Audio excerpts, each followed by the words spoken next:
Bonjour! Bonjour! Et bienvenue à Chaparde d'Ardenne, l'émission numéro 1 du scientifique. Aujourd'hui, nous allons répondre aux nombreuses questions que nous avons reçues par vous sur email. Donc, commençons par les questions que Ariane Darvaux, ici présente, a reçues. Venant d'une élève de la classe de sciences d'Isabelle Bastien, anonyme, elle nous demande qu'est-ce que l'impact météoritique? Je sais pas. Eh bien, c'est un phénomène de collision d'un objet céleste sur la Terre. Elle nous demande aussi, mais qu'est-ce qu'une météorite? Eh bien, c'est facile. C'est tout quand céleste entre en collision avec le sol d'une planète ou d'un satellite et provoquant ou non un cratère. Elle nous demande en plus d'où viennent les météorites. C'est facile! Elles viennent des astéroïdes! Oui, astéroïdes! Donc maintenant, allons voir les questions qui ont été posées par Catherine et Marie ici présentes. Question de Isabelle Bastien de Coudjoie. Quand et comment se sont formés les météorites? Tu devrais savoir, ma petite coquine.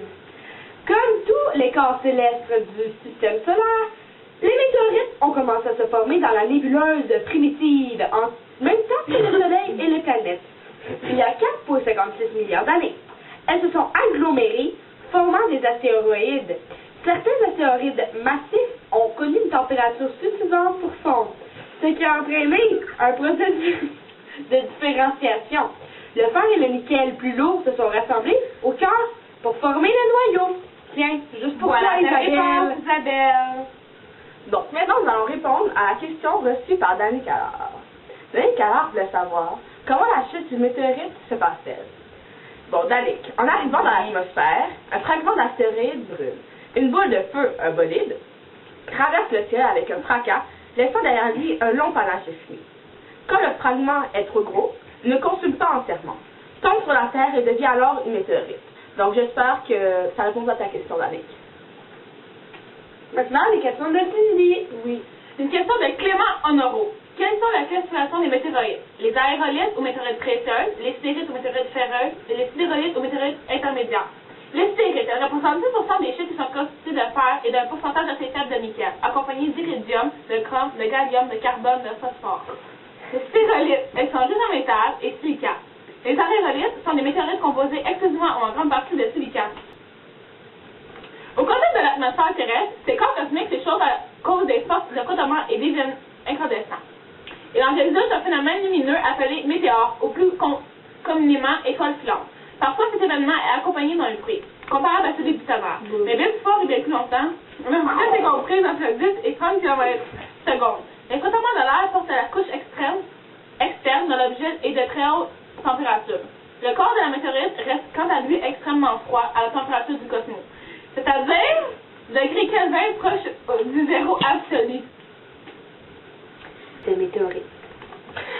Selon la vitesse et la taille de la météorite, il se forme deux types de cratères. La première est le cratère d'impact. Ils sont formés par des météorites relativement petites et ayant des vitesses inférieures à 1 ou 2 km/s. Le cratère provoqué par celle-ci aura un kilomètre de 10 à 20 fois la taille de la météorite. Non, un diamètre de 10 à 20 fois la taille de la météorite. Pardon. La météorite restera à l'état solide et à l'intérieur de son cratère sera ciblé de petits fragments de poussière de la météorite. Le diamètre d'un cratère dépend de la taille, de la vitesse et de la nature du projectile.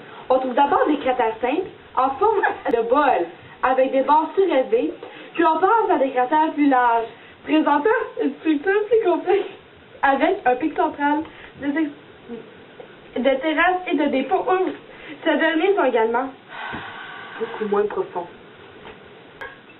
Si l'on progresse dans la taille du cratère, le pic central est bientôt remplacé par un anneau montagneux qui cède la place à des anneaux multiples si le diamètre augmente encore. Si on continue sur cette lancée, on arrive finalement à ce que l'on nomme bassin d'impact. Ces énormes cicatrices se sont formées pendant la période de bombardement intense qui caractérise le début de la formation du système solaire sur Mars.